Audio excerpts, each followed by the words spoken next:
Bismillahirrahmanirrahim. Assalamualaikum warahmatullahi wabarakatuh. Berjumpa lagi kita dan channel saya. Hari ini hari Jumaat 19 Jun 2026 Masihi bersama dengan 3 Muharram 1447 Hijriah. Sekarang ni pukul 6.50 petang. Seperti biasa video daily report kita untuk hari ini. Hari Jumaat ya. Lepas ada buat video daily report petang kemarin, saya tak keluar ke mana-mana lah. Malam tu.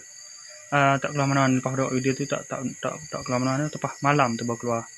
Lepas isyak baru saya keluar pergi ke Dafi Kristi biasa minum halal. Balik dalam pukul 12. 12 berapa ya?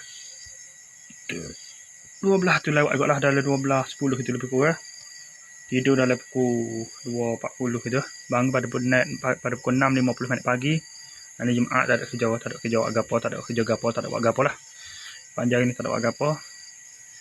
Lepas tu lepas makan sarapan tu tak ada kerja agapo kak. Sambut tidur pada pukul 8.30, bangun pada pukul 12 tengah hari. Lepas tu relax dulu. Dan pukul 1.20 pergi ke masjid untuk semaya Jumaat. Yalah dia sempat dengar separuh daripada khutbah lah Jumaat. Lepas tu semaya Jumaat. Lepas selesai semaya Jumaat terus balik ke rumah.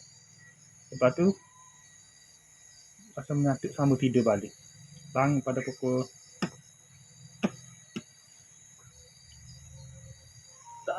belum tidur tu dah ada WhatsApp pada dalam banyak Facebook gitulah. Tahu apa ngantuk tidur. Rasa mengantuk tidur. Lepas tu bangun pada pukul 6 apa tadi? 10. 16 minit teh. Lepas tu terus mandi. Terus semaya asar. Lepas semaya asar ni terus mai ke sini lah untuk buat video daily report ni pada 6.50 saat ni. Okey, saya sekali saja untuk tak ingat. Belum tidur tadi tu dah ada pukul berapa tadi tak ingat dah.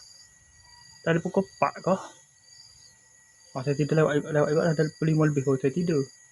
Dah pukul 4, dah pukul 5 baru saya tidur. Dah pukul 4.30, 4.40 kita pukul sebelum asar dah 4 berapa, dah pukul 4 lebih gitu sikit lah. Bagi ada sahabat tadi. Lepas tu tak buat review lagi dah. Saya akan buat review sekali lah dengan hak bagi kemarin dengan bagi hari ni. Hak betul ni. Okey, saya sekadar pada pukul saya sekadar saja untuk sesi video dari report kita untuk hari ini. Assalamualaikum, jumpa lagi. Bye.